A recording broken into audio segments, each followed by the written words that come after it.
tal? Muy buenas tardes, soy Héctor de Mauleón. Le agradezco que nos acompañe nuevamente en una emisión del Foco. Estamos en Santa Inés y la calle de Moneda. Bueno, esta es la calle de Correo Mayor, en el corazón del centro histórico. Nos acompaña Sergio Almazán. Bienvenido, Sergio. Gracias. Bienvenido, Sergio. Gracias, Beca. Hola, bonito domingo. Estamos haciendo un recorrido por los nichos y las hornacinas que hay en la Ciudad de México. Estamos al pie prácticamente de algunas de las más importantes. Estas muestras de devoción que se reflejan en la arquitectura y que están emparentadas con las capillas, con muchos de las devociones públicas que se llevaban a cabo en la ciudad y que también eran forma de revelar una devoción del propietario, de darle una protección al edificio. Hay un debate amplio sobre el número de hornacinas que llegaron a existir y de cómo llegaron. Sabemos que empiezan a abrirse, a colocarse en las fachadas de las casas muy a principios del siglo XVII. Exacto. Y alcanzan su esplendor en el siglo XVIII. Hablábamos la vez pasada de la existencia de 129, ¿no? 129, decíamos, bueno, 130, pero se hablaban de origen hasta 300, después 180, 130, que son las que documenta no, y la maestra posiblemente Toscano. sí fueron muchas, porque hay que imaginar, que lo hablábamos en el programa pasado, cómo la devoción y la religiosidad era una parte de la vida cotidiana. Ahora lo hemos olvidado un poco, lo religioso es más de la vida privada, pero en ese momento el día a día estaba marcado por las horas de las misas. En el día a día también la gente se encomendaba a los santos patrones, claro, a patronos. La actividad cotidiana. Exactamente, ¿no? entonces o era sea, una parte muy importante. plateros, las cofradías, ebanistas hacían, organizaban a la sociedad alrededor de se una funde fiesta con lo civil y también es una manera de vigilancia. De vigilancia, ¿no? claro. Te está viendo, te está observando, tú sabes, aunque no estés dentro del templo, tú sabes qué estás haciendo, que ahí ¿no? está el ojo observándote. Pero hay unas hornacinas bellísimas, todas muy misteriosas, todas cargadas de años. Logramos recorrer unas cuantas en una parte muy, muy bella del centro histórico. Hoy estamos en una de las calles más hermosas. Estamos en el lugar donde estuvo el taller de José Guadalupe Posada. De hecho, murió aquí. Allá arriba hay una placa que nos informa que el general Rincón, también defensor de Churubusco, murió en este edificio. Y cuando uno pasa por estas casas gemelas, llama la atención, pues siempre los detalles arquitectónicos que han dado origen a una serie infinita de leyendas de las cuales vamos a platicar.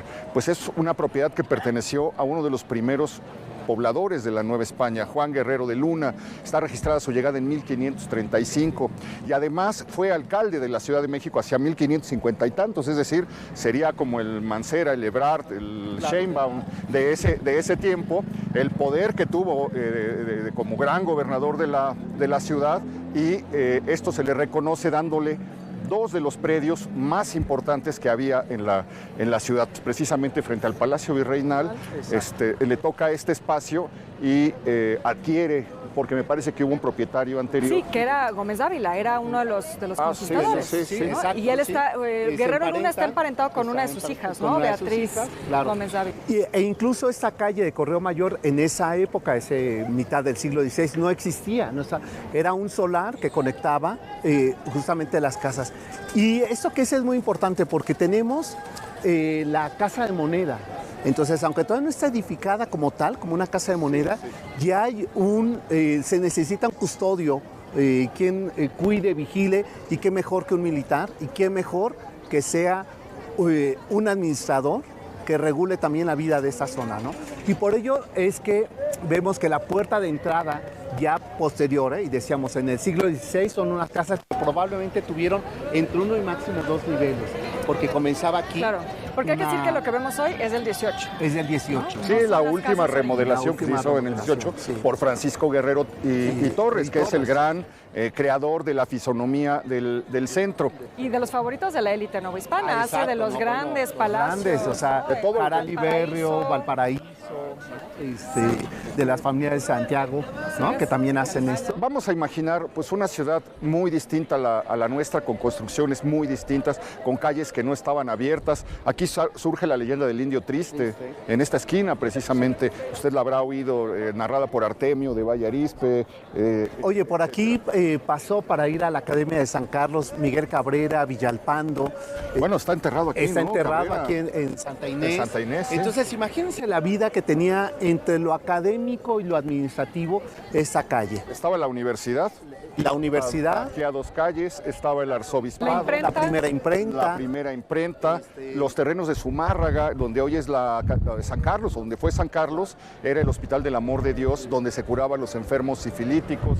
Estamos en un lugar cargado de ebullición en la ciudad y por lo tanto pues tenía que haber una cierta o una serie de devociones que se conjuntaban en este espacio. Decíamos que las hornacinas pues, claramente están como identificadas a principios del siglo XVII, comienzan a correr a lo largo de ese siglo, pero lo que llega hasta nosotros es la arquitectura del XVIII sobre todo, y entonces las encontramos por toda la ciudad. Platicamos un poquito ahorita acerca de los propietarios de este inmueble. Después se crearía la leyenda de que era el señor Sol y la señora Luna. Exacto. Porque cuando usted pasa por acá, que esto es muy, muy interesante, llama la atención tanto, desde hace tanto tiempo, el hecho de que en las pilastras se esté grabado de este lado el Sol y del otro la Luna, que surgió una de las leyendas más repetidas y más encantadoras hasta cierto punto de la legendaria de la Nueva España o de la Ciudad de México, ¿no? Y que además correspondía paradójicamente con el segundo de los apellidos. La luna y el sol pues representaban las dos grandes evocaciones que tendrían que ver con el origen de las familias, ¿no? Claro. La leyenda dice que el señor Luna y la señora Sol reciben un predio favorecidos por el virrey, que el virrey se enamora de la señora, la pretende y finalmente triunfa el amor. Y para sellar el compromiso de amor y de lealtad entre los dos, entre el señor Luna y la señora Sol, se hacen estos grabados. Nada más lejos de la verdad, pero pues así van corriendo. Es maravilloso la manera en la que se van generando. Además, la ubicación, porque está ubicado, además de una manera que sería imprecisa, sin embargo, se convertía esta zona, a partir de aquí, comenzaba lo que más tarde va a ser el barrio de los jesuitas. Entonces se convertía en esto en la puerta de acceso para ingresar al barrio de los jesuitas. Por ello es que a quien hay que colocar al sol, ¿no? Al padre, ¿no? Al que Pero reciba. Bueno, es interesante, fíjate, la ubicación siempre me ha llamado la atención, sí, porque la luna casi siempre queda en la sombra y el sol casi siempre queda iluminado, ¿no? Entonces resulta muy bonito. Esta misma ubicación, ¿no? Pero rematado por estos nichos. Por estos nichos que también son símbolos de la devoción a la Virgen María. Más bien yo creo que ese sería el origen. Una familia muy devota de la Virgen María que puso esos símbolos como muestra de su devoción, y ahí se fueron generando las historias. Porque bueno, tenemos una Virgen. La Virgen María, ¿no? Que la encontramos dando puerta de entrada a lo que va a ser ya el norte de la gran ciudad novohispana, ¿no? Y por otro lado tenemos a San José, o sea, los padres que además representan la familia, que representan siempre la guardia y custodia de una ciudad. Y hay que recordar que en algún tiempo San José no solamente fue uno de los patronos de los carpinteros, ¿no? Sino también era el patrono contra o para los terremotos, ¿no? Entonces, pues se marcaba de esa manera. Muy bien. Tenemos la casa señorial donde se funda el mayorazgo de Guerrero de Luna. Mayorazgo es pues concentrar todas las propiedades en un solo cuerpo para donárselas al primogénito de la familia y asegurar que no se perdieran las fortunas. Entonces se fundaba un mayorazgo. Se funda el mayorazgo de Guerrero de Luna. Esta es la casa donde vive la familia, y construyen una casa idéntica donde va a vivir la servidumbre y donde, como usted ve, va a estar llena de accesorias que se pueden rentar para ayudar al mantenimiento o a la economía familiar, ¿no? Claro. Y entonces rematan con estos dos nichos, ¿no? O estas dos hornacinas. Decíamos hace un rato, comentábamos sobre algunos elementos que conforman una hornacina. Vean ustedes, como el personaje principal aquí es la Virgen María, no hay más elementos que puedan distraer la atención mariana, ¿no? Y entonces están las columnas salomónicas que ya nos hablan de una época, ya estamos a mediados del 17, principio, ya todo, pero fíjate cómo el interior está prácticamente limpio. No así en el caso de la otra hornacina. A ver, acláranos, las columnas salomónicas llegan primero, cronológicamente, que las estípites. Que las estípites, porque que es la que tenemos aquí. Exacto, esto ya es el barroco florido, o plateresco, o llamado también churrigueresco, que es una interpretación, pero también una aportación de la orden de la Compañía de Jesús. Los jesuitas empiezan ya una manera sin límite de la ornamentación, ¿no? No les basta una columna que tenga esta vid acompañada, sino ahora hay que cortarla, debe de representar siempre un triángulo invertido. Pero además porque está muy vinculado para ellos el arte con los ejercicios espirituales, que era uno de los temas principales de los jesuitas, ¿no? Esta idea de que la experiencia religiosa también te puede llegar a través de los sentidos. De los sentidos. Y entonces es muy importante. O incluso empieza por los sentidos, ¿no? Entonces el arte y la música comienza a volverse en elementos fundamentales. Y uno de los ejercicios espirituales es la contemplación. Entonces hay que decorar, exagerar, porque entonces te vas a dejar ir en la mirada. Y esa, ¿no? Vas a poder entrar en un contacto. Entonces, recordar eso, que si aquí era, como bien decías, Héctor, la zona comercial abajo, o sea, había el poder y había que poner al protector también en ese sentido, ¿no? Y decorarlo y agradecerle la riqueza que daba, ¿no? Por ello, entonces, quizá nos explique una hornacina con y también esta la connotación familiar, nos decías, ¿no? Hay una cosa también de pronto como del linaje, de la continuidad de la familia, ¿no? Exacto, sí. Oye, a ver otra vez, la diferencia entre nicho y hornacina.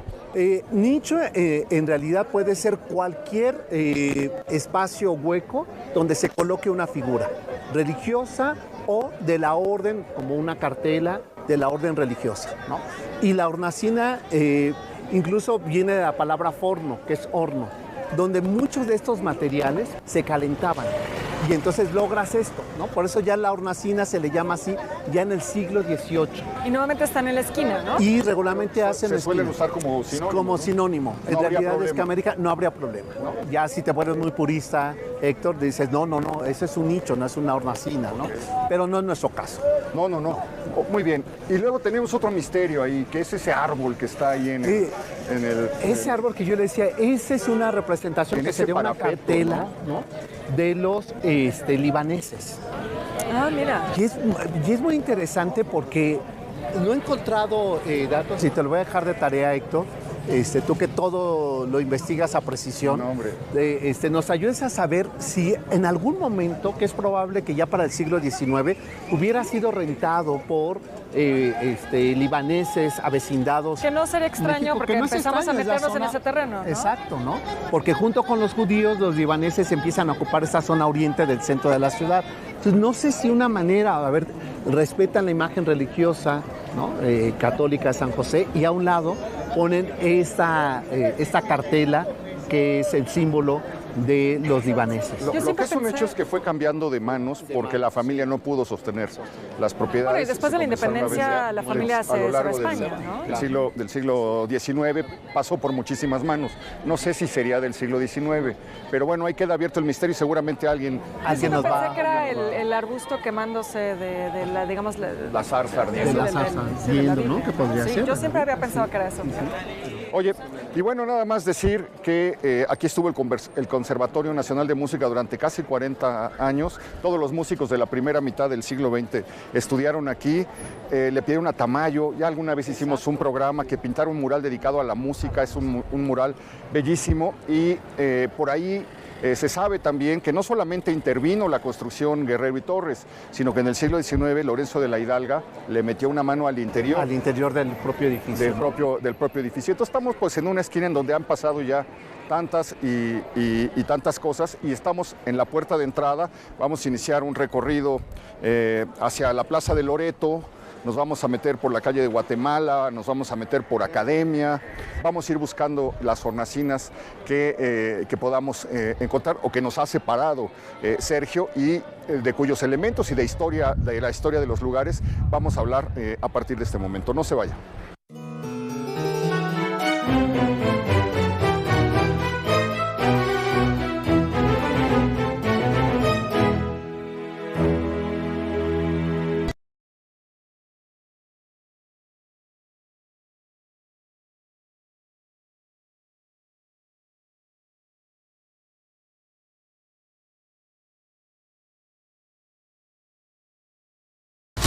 Te acompañamos todo el año.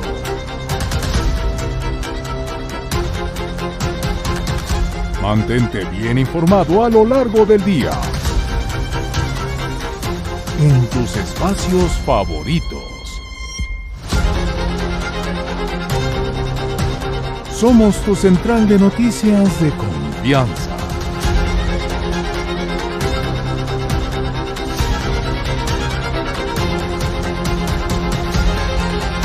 Que te comparte todo lo que sucede en tiempo real.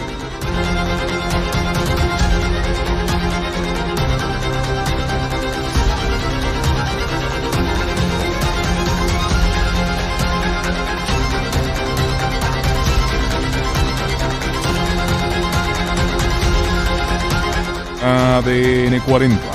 Siempre conmigo.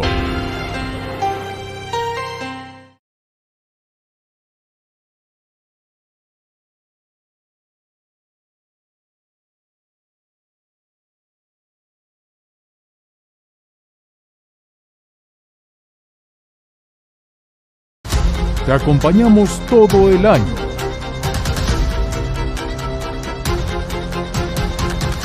Mantente bien informado a lo largo del día. En tus espacios favoritos. Somos tu central de noticias de confianza.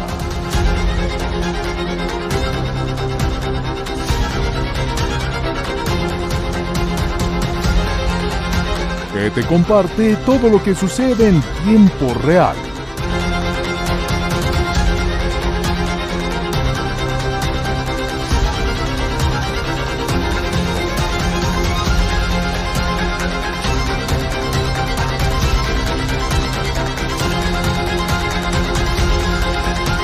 ADN 40. Siempre conmigo.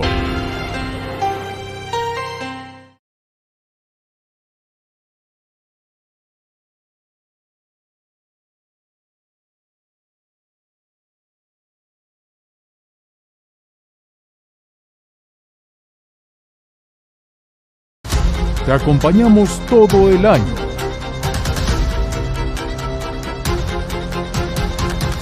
Mantente bien informado a lo largo del día. En tus espacios favoritos. Somos tu central de noticias de confianza.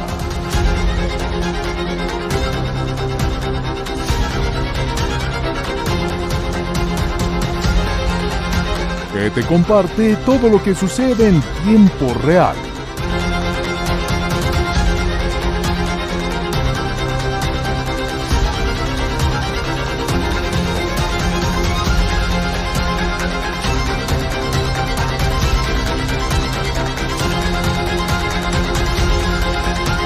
ADN 40. Siempre conmigo.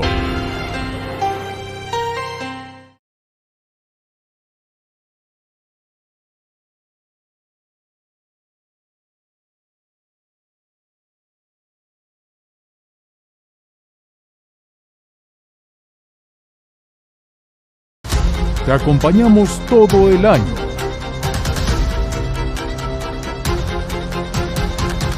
Mantente bien informado a lo largo del día. En tus espacios favoritos. Somos tu central de noticias de confianza.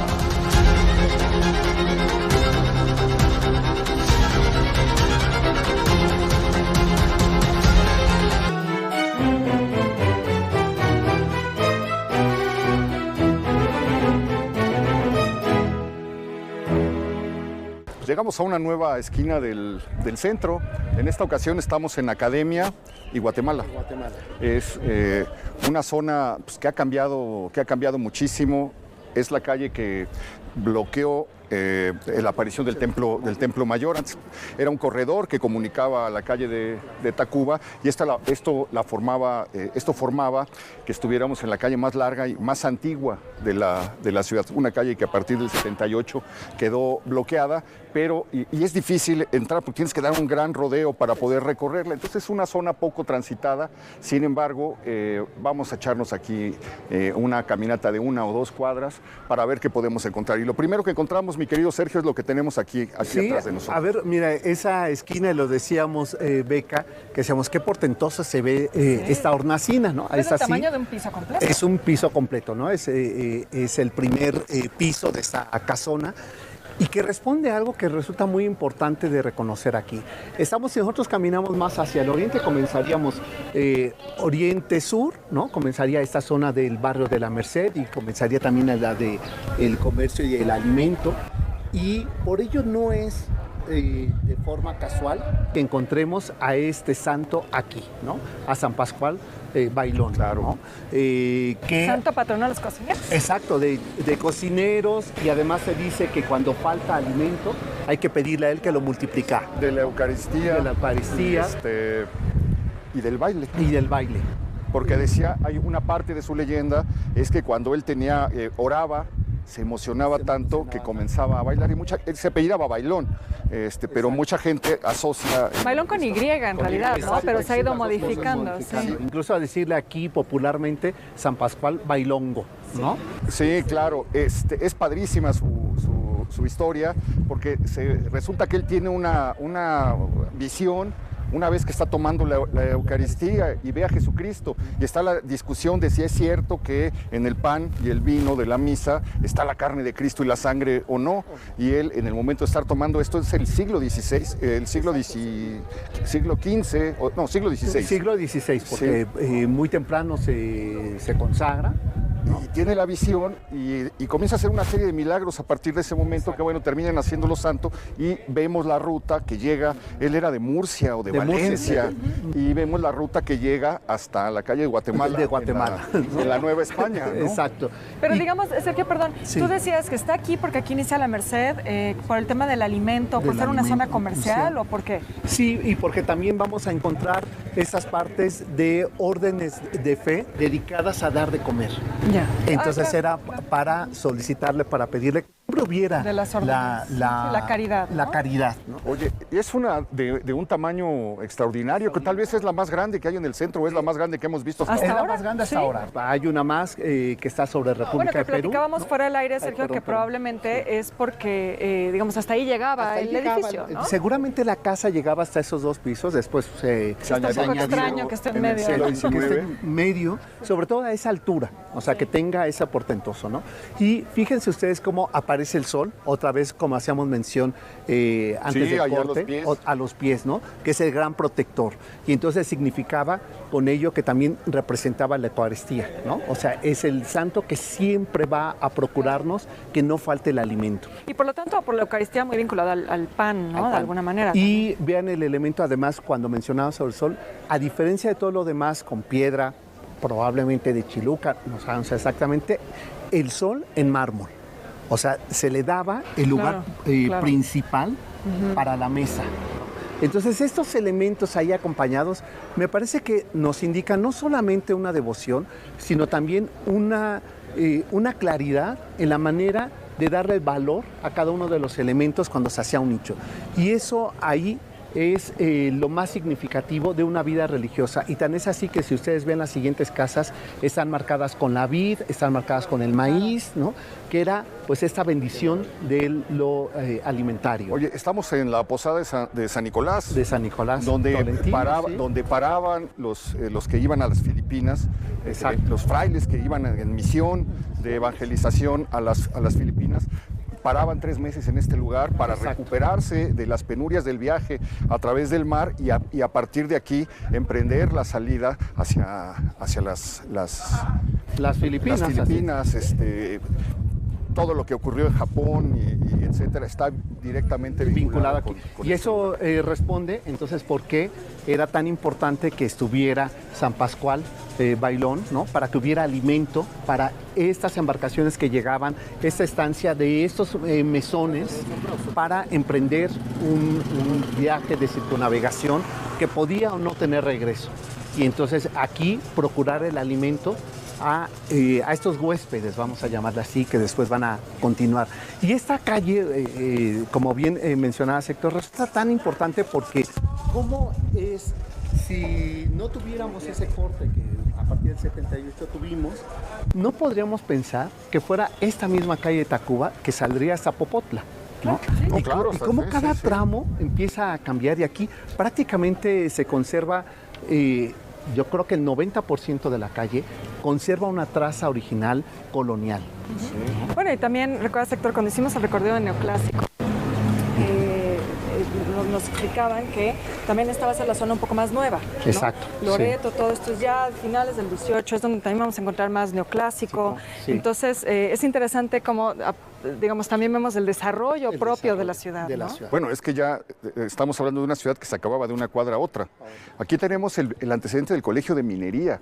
Los primeros estudios que luego se harían en el colegio que hizo Tolsá, allí en la plazuela que le da su nombre en la calle de Tacuba, se comenzaron a hacer aquí cuando se descubre la riqueza de las minas de la Nueva España y no hay gente que esté capacitada para conocer su operación. Entonces dicen, tenemos que preparar a un grupo de alumnos que se pueden hacer cargo de esto. Entonces imagínate hasta dónde había llegado el poderío de las minas, que hacen una escuela para enseñarle a la gente de la Nueva España a explotarlas. Y eso que tú dices, tan importante porque resulta la primordial fuente económica de todo lo que va a ser después América. Y de todo el Imperio Español. De todo el Imperio Español. O sea, en realidad las minas mexicanas y de Perú.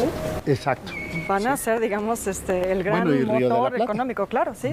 O sea, cómo se extendía, pero cómo seguía siendo México el epicentro de esta economía y de esta industria mineral, que tiene que encontrar una profesionalización, ¿no?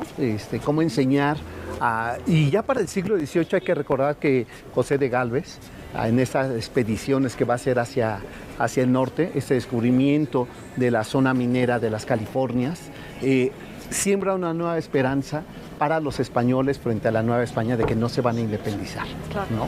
De que va a poder tener todavía este sometimiento que 50 años más tarde terminará con esta independencia, ¿no? Y estas calles, pues seguramente fueron, si me veo romántico, un lugar, un hormiguero de estos hijos de mineros que venían para profesionalizar con la promesa de hacer crecer la industria de las familias. Y muy cerca del barrio estudiantil, de los jesuitas. Exacto, sí, que justo cuando doblemos, ¿no?, hacia la izquierda nos vamos a empezar a encontrar con esta vida, la vida intelectual del centro de la ciudad. ¿Vamos a doblar a la izquierda o vamos a seguir? Que nos seguimos y nos seguimos, ok. Sí. Bueno, esto que comentaba Beca es que precisamente nos vamos acercando ya a la plazuela de la Santísima, que era un lugar donde prácticamente la ciudad estaba llegando a su fin, comenzaba dice Marroquí que era donde la gente venía a tirar la basura, eran los albañales, porque ya aquí se acababa la ciudad y quedaba un tramo entre lo construido y donde empezaban los lagos. Y entonces eso se usó como uno de los primeros basureros que hubo en la ciudad.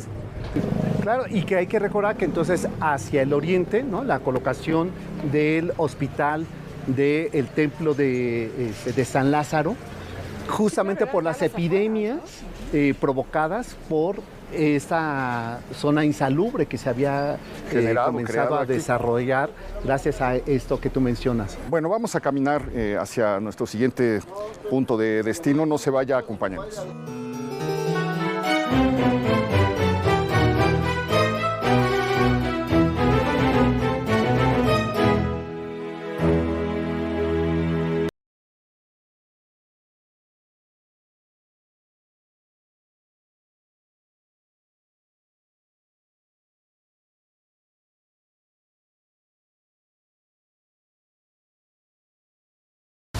Te acompañamos todo el año.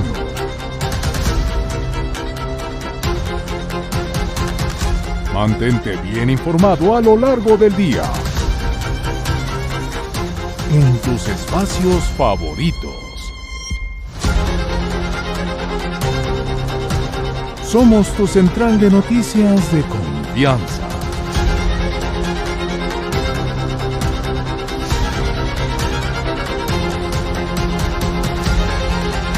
Que te comparte todo lo que sucede en tiempo real.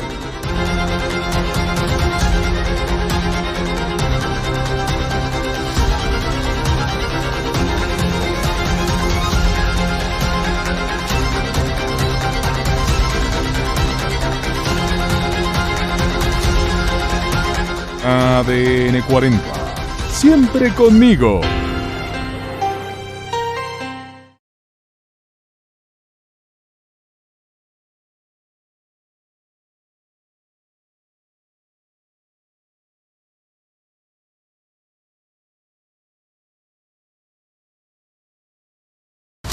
Te acompañamos todo el año.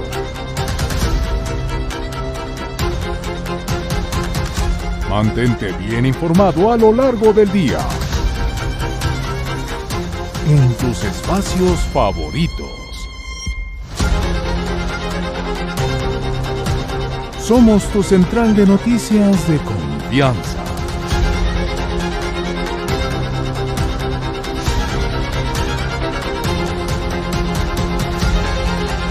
Que te comparte todo lo que sucede en tiempo real.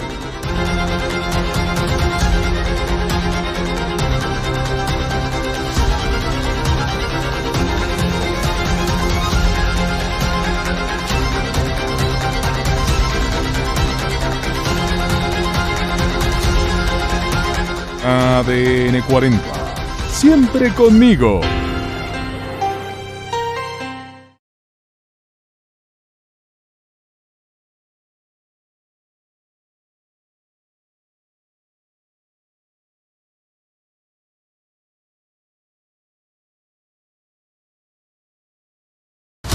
Te acompañamos todo el año.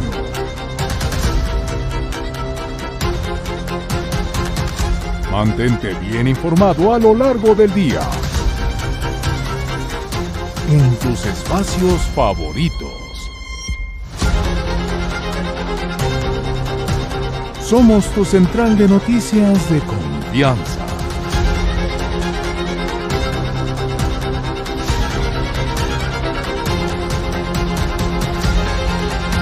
Que te comparte todo lo que sucede en tiempo real.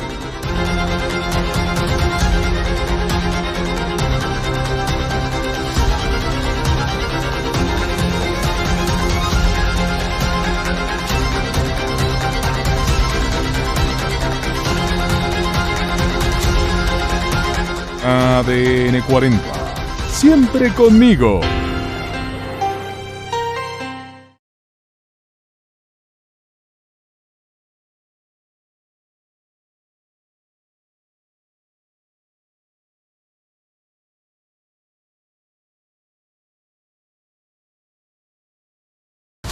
Te acompañamos todo el año.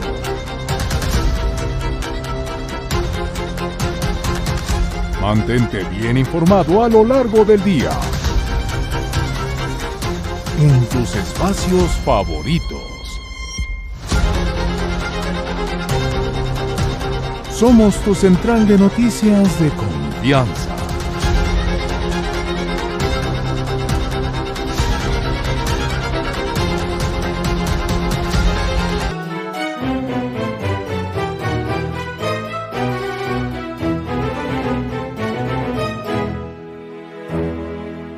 Pues llegamos aquí a la plazuela de Loreto. Este era precisamente el lugar que Marroquín señala como el albañal primero de la ciudad, el lugar donde prácticamente acababa todo y comenzaba el basurero, y por eso nos comenta Beca, muy bien visto, que es precisamente la causa por la que aquí florece lo que viene después del barroco, que es precisamente el arte neoclásico, la escuela neoclásica que se encuentra representada en el Templo de Loreto.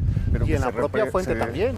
Bueno, la fuente, aunque esto llega por accidente, porque esta estuvo en Bucareli, en una de las glorietas de Bucareli, y la quitaron, también obra de Manuel Tolsa, pero sobre todo, a ver si nos podemos acercar para verla con mayor precisión y claridad, es pues esta fachada del bellísimo convento y templo de Santa Teresa la Nueva.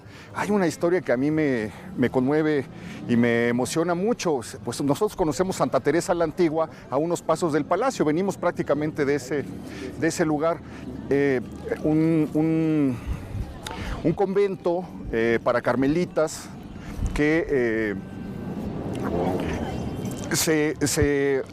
cuando se llena este lugar y se abre el nuevo convento, vienen toda la sociedad y vienen las damas de la Nueva España para abrirle las puertas a las nuevas monjas. Pero antes de hacer eso, van a Santa Teresa la Antigua. En Santa Teresa la Antigua, dramáticamente o teatralmente, se abren las puertas y salen las monjas enlutadas que van a venir a habitar el nuevo convento a finales del siglo XVIII, ¿no? Este convento es de 1700. ¿Finales del 17? Finales del 17, principios del 18. Entonces imaginemos la escena de las monjas con el velo que salen y toda la ciudad sale a acompañarlas para que vengan caminando al nuevo lugar de clausura. Son cosas que pasaron en esta ciudad y que deben haber sido muy impactantes, ¿no? Sí. Bueno, y es interesante que esté colocado aquí, porque también hay que recordar que los carmelitas lo que buscan es una vida de contemplación, y para ello normalmente están a las afueras de las ciudades, ¿no? Sí, pensemos en el sur de la ciudad, en el San Ángel, Desierto de los Leones, ¿no? Claro, normalmente buscan eso porque... Sí, y además los huertos, o sea, acuérdense que ellos, esta orden no viene sola, viene con una bula papal que les permite sembrar olivos, entonces siempre buscan un espacio de huertos para esa actividad. Pero también hay otra razón, están aquí ubicados porque es el barrio vecino de los jesuitas.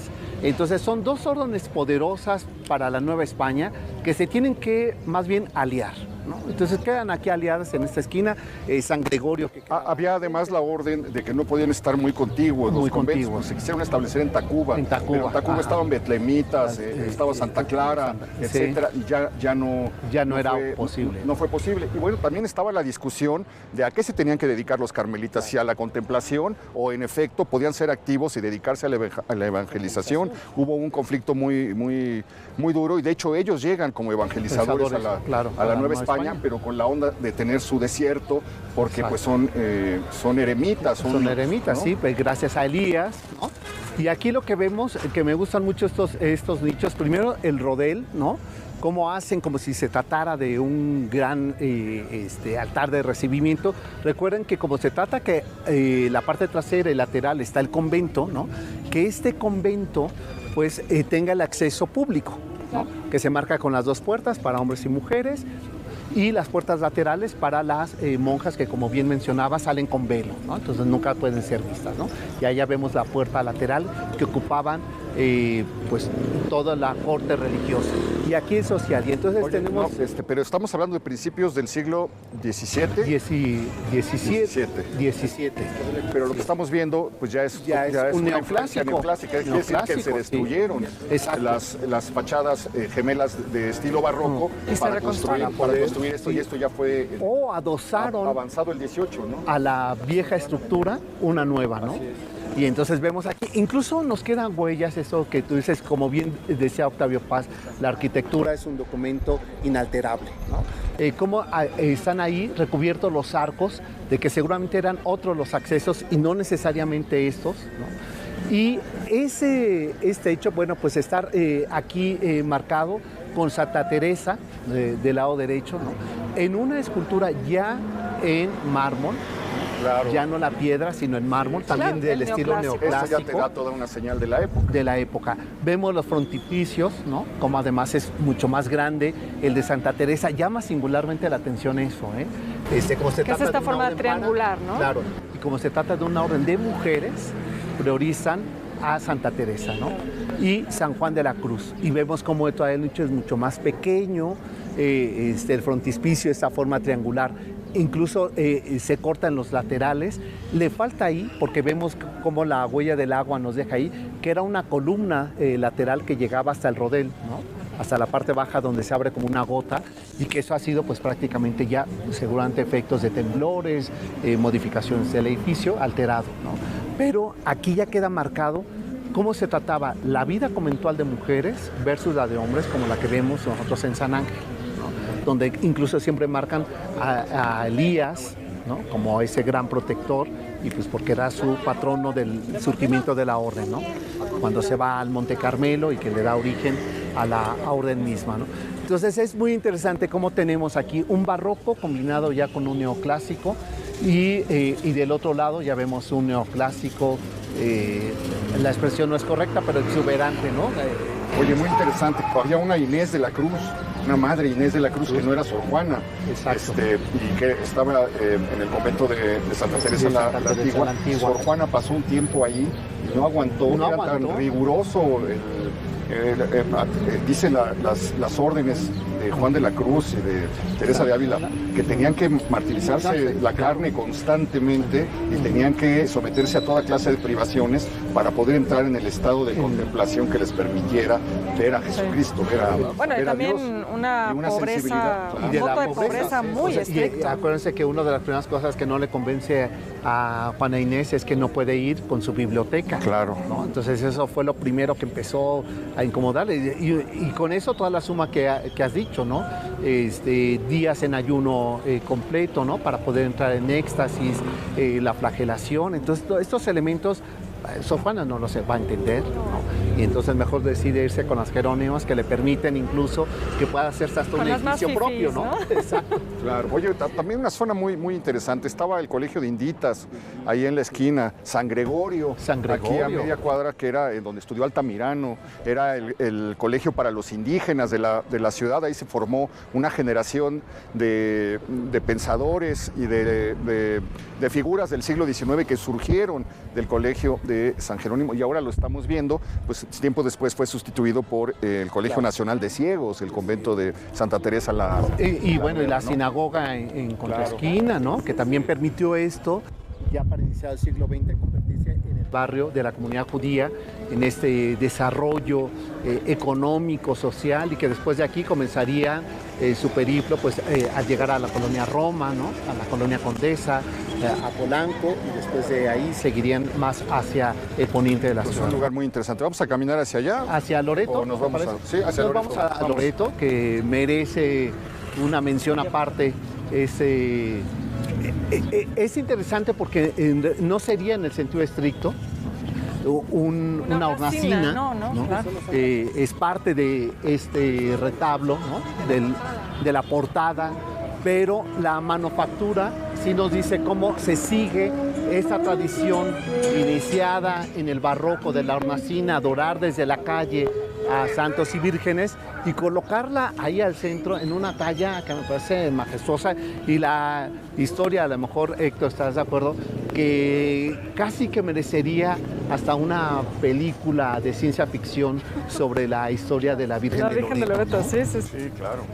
Y que hay que recordar que la Virgen de Loreto es un encargo de un papa a los jesuitas, que incluso le va a entregar un pedazo de la casa de Nazareno, que es colocado este pedazo de madera en lo que es el camarín de la Virgen en Tepozotlán, ¿no? Y que les encargará como esta custodia, porque va a representar la Virgen de Loreto para América, la competencia a la Virgen de Guadalupe, a ser la gran protectora, ¿no?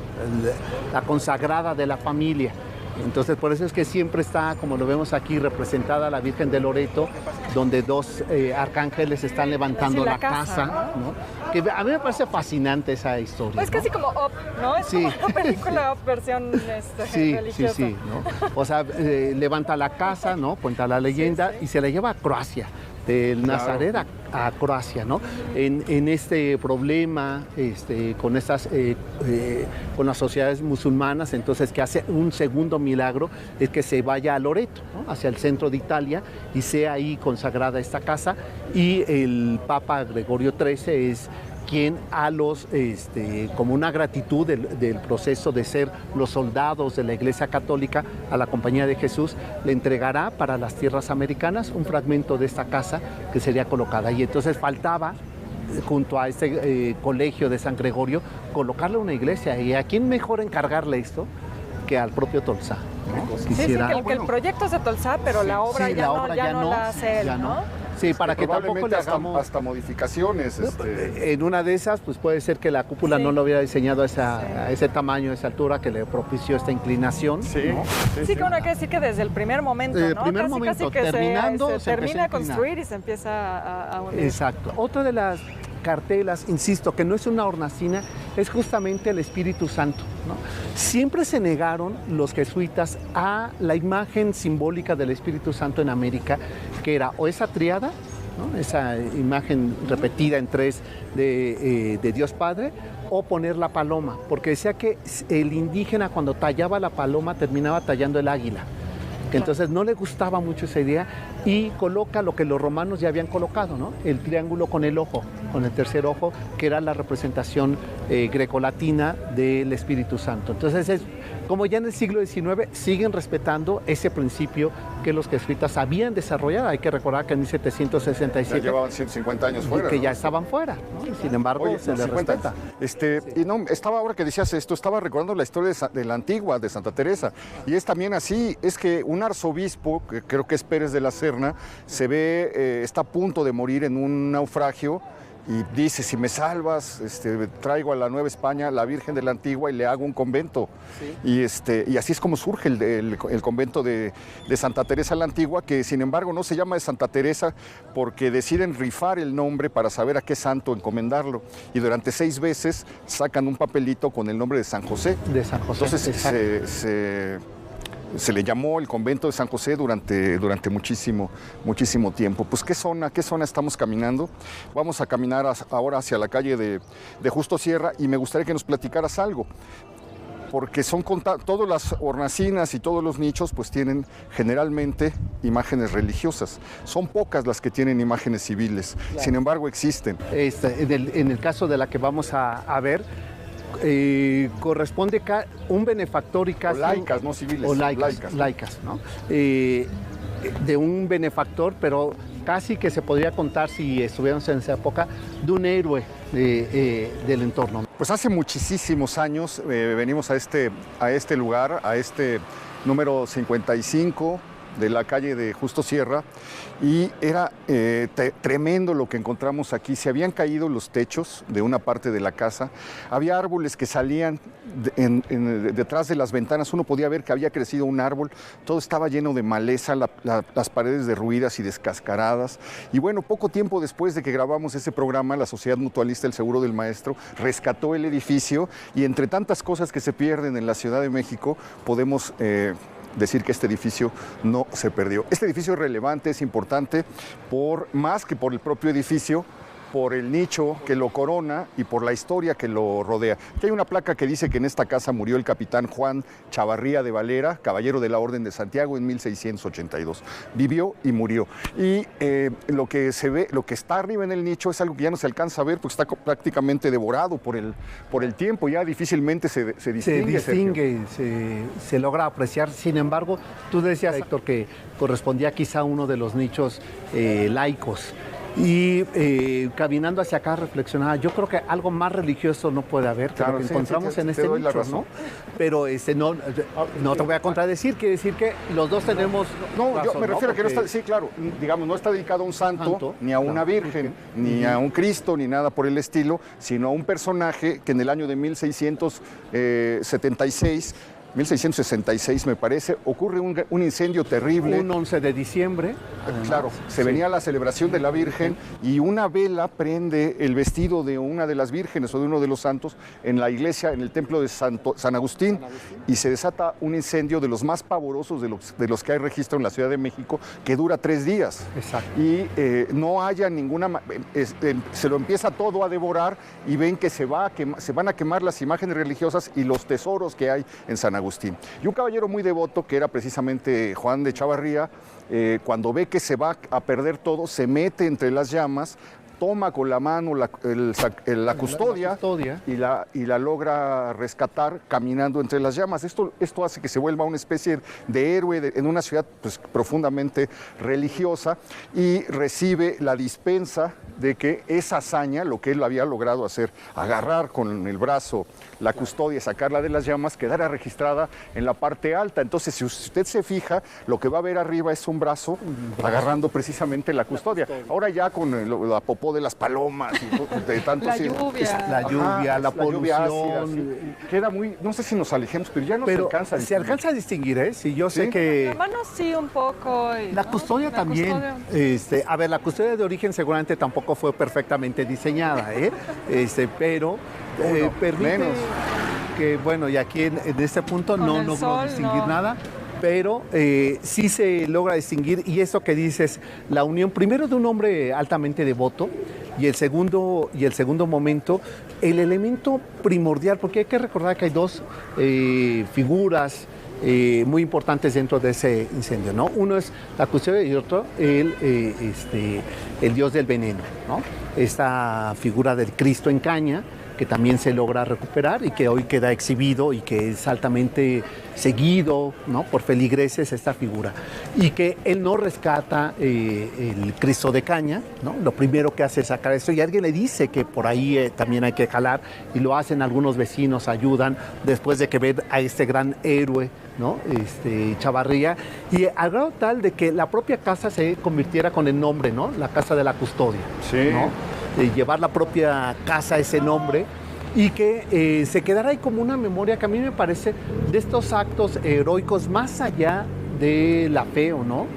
De alguien que está convencido en la conservación de lo que él sí cree.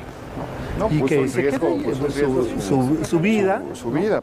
No recuerdo los detalles, pero en el diario de sucesos notables de Antonio de Robles está registrado el día que murió y los homenajes que le hicieron en la ciudad. Es decir, desde ese momento se volvió un personaje, a lo mejor ya era un personaje conocido y querido, pero desde ese momento se volvió, la ciudad lo tomó como parte suya, y sus funerales fueron absolutamente tumultuosos y conmovedores. Sí, y incluso...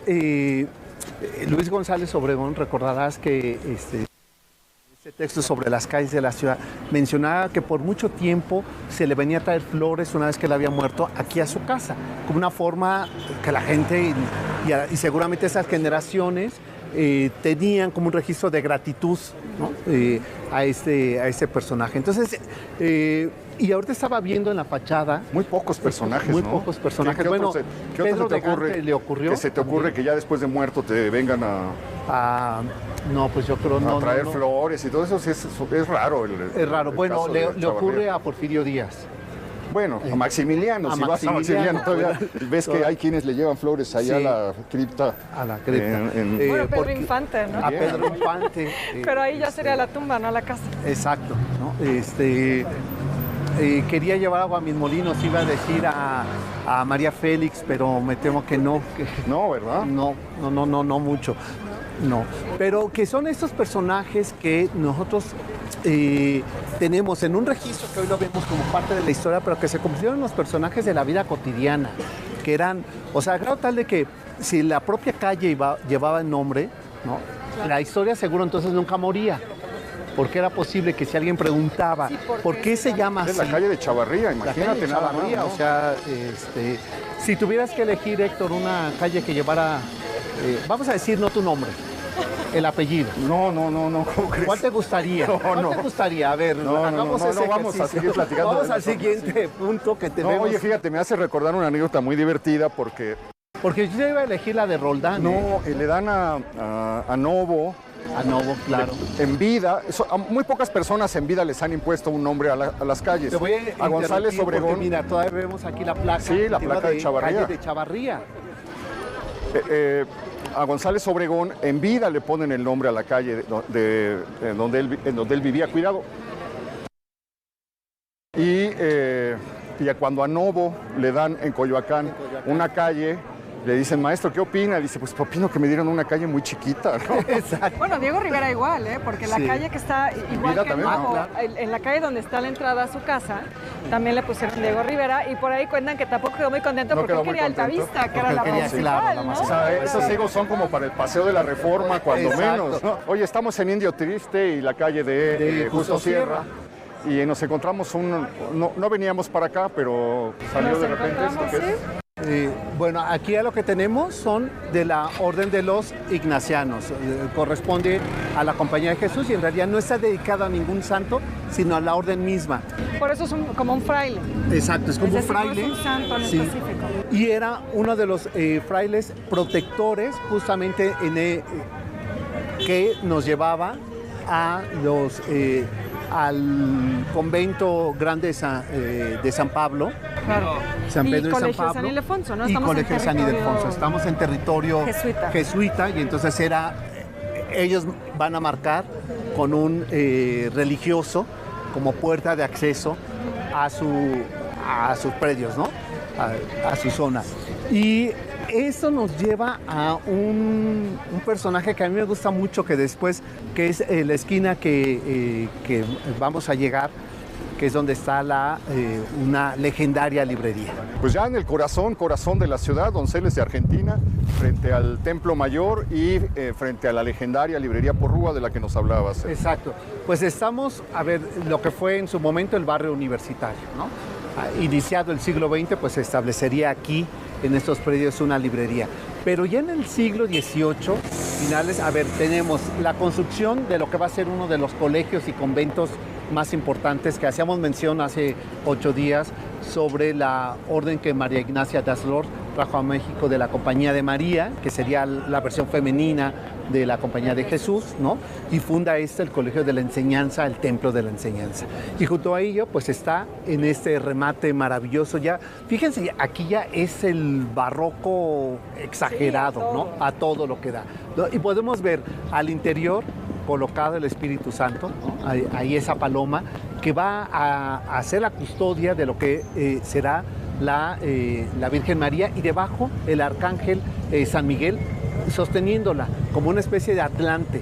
Entonces ya aquí ya no importa respetar o no las reglas de la figura o de la iconografía religiosa, sino combinar todos los elementos posibles. Vean ustedes cómo además rodeada de una serie de angelitos casi romanos que están ahí sorteando como si se siguiera un juego de la vid, ¿no? Como estas plantas, y que desde ahí salieran los angelitos, después esas columnas que van a marcar eso, la Virgen de la Columna, y que popularmente se le empezó a decir la Virgen de los Libros. Y se le conoce hasta el día de hoy como la Virgen de los Libros, ¿no? ¿Dónde hay que surtir Beca es muy joven, Héctor, pero cuando veníamos a surtir aquí nuestras listas escolares, había que ir, pues, donde está la Virgen de los Libros, ¿no? Y uno entregaba y entraba aquí. ¿Te acuerdas qué te regalaban? Bueno, un poquito antes estaba la librería de Robredo aquí, que la tiraron cuando descubrieron el Templo Mayor. Pero bueno, pues es la historia. Inevitablemente uno piensa en la colección Sepan Cuántos de Porrúa, donde se formaron generaciones completas de mexicanos y que se debe a Felipe Teixidor, ¿no? Exacto, y que ahí tomábamos las habilidades de poder abrir los libros, ¿no? Claro, decía, que estaban entonces. Decía que le preguntaron a Alfonso Reyes, los hermanos Porrúa le pidieron a Teixidor que hiciera una colección de lo que tenía que leer un mexicano para hacer culto. Entonces él les dio la lista, que es la colección Porrúa, y le dijeron, ¿cómo le ponemos? Y entonces fueron con Alfonso Reyes, y Alfonso Reyes les dijo, póngale Sepan Cuántos. ¿Por qué? Porque los decretos de la Nueva España se decían, sepan cuántos oyeren, y entonces de ahí toman la frase y se convierte en la más exitosa. Todos los libros, muchos que amamos los libros, entramos por esta puerta al conocimiento, a la lectura. Aquí está todo. es una de las joyas de la ciudad y decorada, acompañada, ornamentada muy dignamente. Querido Sergio, muchas gracias. Nos falta todavía recorrer una gran parte de la vieja Ciudad de México y podemos reconocer todavía muchas otras hornacinas y muchos otros nichos. ¿Nos acompañas la otra semana? Por supuesto. ¿Seguimos? Aquí estaremos. Muchas gracias. Sergio, muchas gracias. Gracias, Beca. Gracias, Héctor. Pues espero que haya disfrutado este recorrido. La verdad es que sí fue muy hermoso, es muy emocionante siempre entrar a esta zona del centro. Espero que haya disfrutado el recorrido. Nos vemos la próxima semana, ya lo sabe usted, aquí en El Foco.